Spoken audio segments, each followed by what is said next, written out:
Hey everyone, welcome to another episode of The Women at the Well. This is episode number 2. If you joined us for the first episode, we talked about just being tired of waiting to get married. So, I have a lot of stories I can tell when it comes to dating and relationships. So, I want to share with you what happened with one guy. So, I get a random friend request. So I'm, go to his page and I'm like, I don't know who this person is, but I'm, looking to see, do I really know this person? Who are our mutual friends? So I see we have a lot of mutual friends with people from a church I used to attend before I moved away. So I assume naturally, like, okay, I had to have met him either at the church, maybe he just visited, he used to go off and I just don't remember him. But I probably know him more than likely because, like, literally, like, everybody I went to church with that I was connected to on social media, he was also mutually friends with them. So I accepted the friend request. And it was sometime later. It wasn't immediate, but he just really, like, started, like, DMing me. And in the meantime, I'm like looking like, do I like really, did I like actually maybe have met him already? Just really couldn't recall. So I kind of had a little shot at acts, but I just put it out there like, did we ever actually meet each other? Do I really know you? Or like, where do we meet at? So he just kind of responded like, I just ran across you.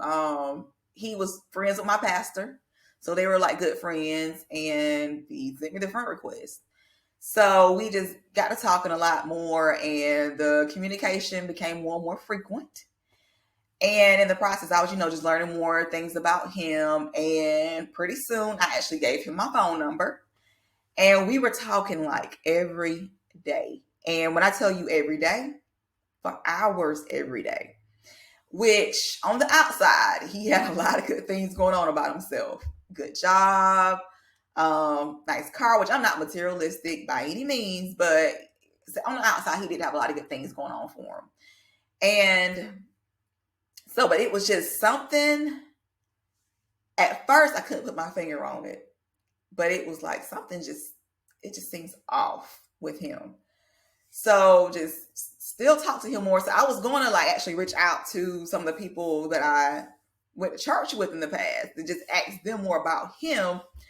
But in the meantime, I prayed and I just told people that I'm like really close to with my church and my mom. I just told me like I met this guy. I'm gonna do more homework about him, but I don't even want to waste my time at all with anybody that's not in God's will for me. So I just had them praying while I was just seeking God more and just learning more to find out more about him. And so one night, God told me, heard God clear as day tell me, it's time to separate the wheat from the tares. So I'm like, okay, God.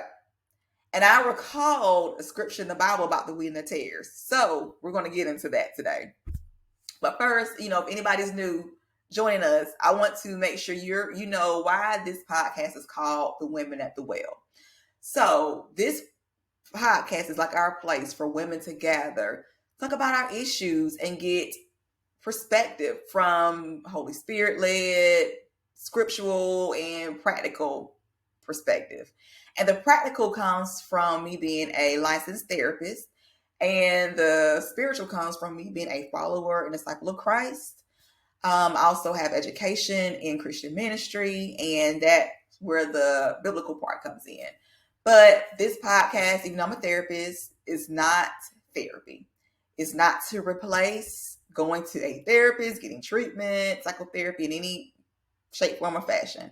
This is us sitting down to have conversation, to talk about issues that pertain to women in general. And so, what I did when God told me, after God told me about the wheat and the tares, got my Bible out and I read that story again. So I make sure I had a really good understanding. So just to kind of give you a quick overview, Jesus tells this story in the Bible and he gives it as a parable, which parables are stories that have like earthly, like it's told from an earthly perspective, like an everyday perspective, but it has a spiritual meaning behind it. So the story that Jesus told was about a man that owned a field. And so the man, he sowed seed in his field for wheat. So that was going to be his crop, was wheat. So one of the workers came to the man that owned the field and was like, I know you sowed seeds for wheat, but there are weeds like mixed in with the wheat. Like, how could that have happened? Like, I know you sowed wheat seeds. So the owner of the field, he knew like that had to be my enemy. It had to be the enemy that sowed the bad weeds while we were sleeping. He went and did that. So the worker was like, I'll pluck the weeds up. So he said, no, don't do that. So he told him, let them grow up together. And I just really wanted to have like more of an understanding, like, grow up together. Even though Jesus gives the interpretation of the parable, I just wanted to know more about wheat and tares, which, like I said, tares are like weeds, bad weeds. And so if you look both of those up, whenever wheat starts to grow, it looks similar to weeds. Like, it's hard to recognize the difference between wheat and weed when they're right close to each other. So the worker would have actually pulled up good wheat along with the bad weeds. And so, y'all, when I read that again, I knew like, okay, God, I got you. I got what you're saying. So when people approach us, guys approach us, you don't know all there is to know about this guy. If he's somebody that really deep down has potential, or he's somebody that you maybe should just find out more about. They all look the same, the good and the bad in the beginning. So you find out more about them. Like, somebody crazy can hold themselves together for a little while. Crazy always comes out. They can hold themselves together for a little while, and they can, what we call, present well. So you think they're all good and well, so you're like, something off. So God told me it's time to separate the wheat from the tares. So this is how I prayed. First I prayed and asked God to help me separate the wheat from the tares. But this is how God gave me the information to do that. And so I got a notepad out and a piece of paper. I wrote down everything that came to mind that God was leading me to question him concerning. And God gave me the questions in a way so that way I could frame it to where he wasn't thinking I was like drilling him or like trying to insinuate or accuse him of anything. Like, for example, like, I kind of told him, with other night, we talked on the phone and you mentioned that you want to do X, Y, and Z in the future. Or you believe X, Y, and Z, like, tell me more about that. I'm just interested in that. Tell me more about, your thoughts on that. Tell me more about how you feel about that or your perspective. So, y'all, the information he gave me, the stuff that he said gave me confirmation he wasn't the one.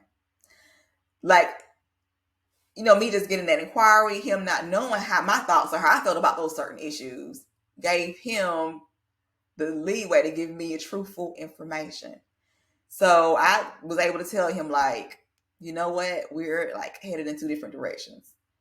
You believe in such, I believe in such. Like, I just believe that, God is showing me that we're not meant to be together. Like, I don't want to waste your time and vice versa. I think it's best that we split and go our separate ways. And so that was how I was able to find out the wheat from the tares. So I want to kind of give you some information so that way we're not going in situations blindly. We must use the information we gather and collect to study a person, to know whether this person has potential or if they're a bad weed, causing you to waste your time. And I don't want to waste my time, and I know you don't want to waste your time. So you have to study a person whenever you date anybody. The whole purpose of dating is to study a person, to learn all you can about them. This lets us know if they are the ones you should marry or not. So like with the guy I mentioned, God gave me all the questions I needed to ask him and to know the things I needed to know concerning him. And we can all do the same thing when it comes to dating and meeting people. So because you don't want to just date just to date. You don't want to just be out there with just different people just because. You want to date with the purpose of marriage. You don't want to just blindly go out. So here are some things that we all can do to study a person when it comes to dating. So the first thing, first and foremost, you want to pray and seek God. ask God to give you direction. God will definitely order our steps and direct our path. You want to ask God to do that concerning any individual. And also, if it's God's will for you two to be involved, like, is this person in God's will for you as a future husband? And you want to ask God to show you what you need to see, let you hear what you need to hear, and know what you need to know concerning that person. And like I mentioned, take notes. I took notes. Take notes. When you have phone conversations, you have interactions with this person, write down things that stick out, things that really just like resonated and left like a lasting impression after you spoke to that person. And so one thing about it is that a person will tell you everything you need to know about them when they let their guard down. And like the famous words of Dr. Maya Angelou, when a person shows you who they are, believe them. Believe them. And it is important to have your own ground rules and non-negotiables for dating. So, like, if a person goes against any of your ground rules and non-negotiables, or they're just in opposition, they just don't believe in them, that's your sign right there. Then they're not for you. They're not who you want to be with, because your non-negotiables are things that you just say, you know what, if this person has this tendency, if it's anything about this person that's in favor of what I don't want, then no, I'm not going to deal with that person. And one thing about it is that, you want to continually review your notes and also just continue to make a list of pros and cons. And you can journal these things, have like a running journal concerning this person. And one thing you also want to just establish too, do you have personal ground rules? Do you have your personal non-negotiables? If not, create you a list of those. What are things that you just could not live with, you cannot tolerate concerning a person? And also, as you journal, ask yourself, is this person individually like good wheat or bad weed? Is this person like good wheat or bad weed? And also, you want to just pray over the information, all the information that you gather. Ask God for guidance. Ask God to show you what to do, because you can separate the good wheat from the bad tares, but we need God to do that. We need the Holy Spirit for guidance. And all of the scriptures that I mentioned in reference will be posted.